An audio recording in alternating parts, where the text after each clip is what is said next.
Estamos en Deva, en el estuario del río Deva, que está atravesado por un puente construido entre 1863 y 1866 y que ha permitido durante todos estos años, ya más de 160, enlazar esta orilla con la otra.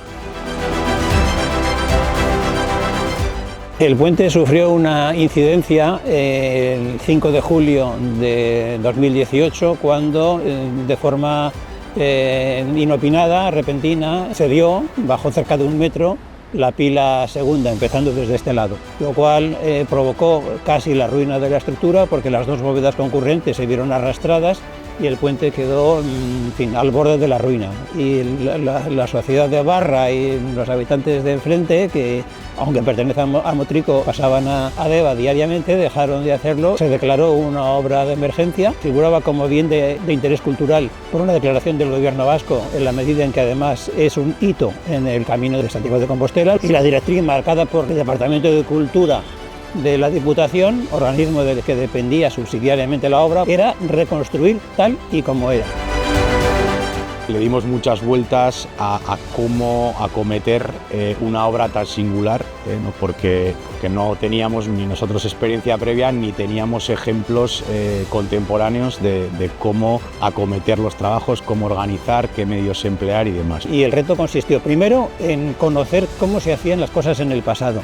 Habría sido absolutamente necio ignorar cómo se hizo, y de hecho uno de los grandes hallazgos fue que aquellos ingenieros que utilizaban sombrero de copa y levita en el siglo XIX tenían unas técnicas constructivas que eran rescatables perfectamente en el siglo XXI, y así se hizo. Uno de los factores que permitió el éxito en la obra es que se conjugó muy bien los medios con los que disponemos hoy en día con el conocimiento ingenieril que existía, con también nuestro know-how como canteros, ¿no? El segundo reto importante era el de la geometría, porque el puente había quedado muy deformado, ya tenía algunas deformaciones geométricas previas, y construir o reconstruir para que no se notaran, pues fue otro reto interesante. Como empresa especialista en cantería ya habíamos tenido alguna otra experiencia en lo que viene siendo un proceso de desmontaje y reconstrucción de obra histórica, ¿no? que se denomina anastilosis. En este caso el reto fue todavía mayor de los que habíamos tenido porque el conteo de piezas estimado era de 1.200 piezas. En ese proceso de desmontado y de marcado hubo una anécdota muy curiosa, que una de las piezas nosotros las marcábamos en azul con era la fila 33 concretamente, ¿no? Entonces desde otra perspectiva de la misma pieza había también un número 33 en rojo de la inscripción antigua. Eso nos reforzó a mí personalmente como el sentido común que estamos aplicando, la lógica de hoy, puede tener sentido a cómo la habían planteado en su momento, ¿no? Pero el reto más decisivo, el enunciado del problema, era reconstruir tal y como era, y que, como sucede con las obras del patrimonio artístico pictórico, para que no se notara la restauración. Esa directriz fue marcada por la Diputación, fue interpretada por todo el equipo y creemos sinceramente que se consiguió el objetivo. El hecho de estar diferentes agentes, cada uno con algo distinto que aportar, esa simbiosis, esa sinergia entre todos hizo que esto pudiera salir adelante.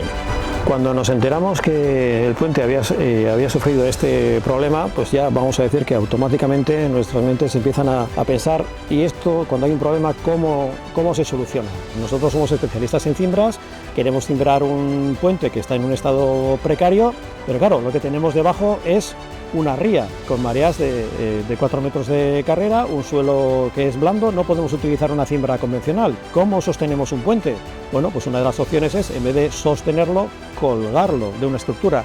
Es montar una viga muy potente sobre el puente, encima del puente, apoyada sobre lo que son los pilares sanos, y luego de ahí, a base de barras, colgar lo que son los paños de encofrado. Para ello fue primero necesario hacer un recalce de las pilas 1 y 3 para tener la garantía de que no se produciría ninguna incidencia parecida a la que se había producido en la pila 2 durante los trabajos.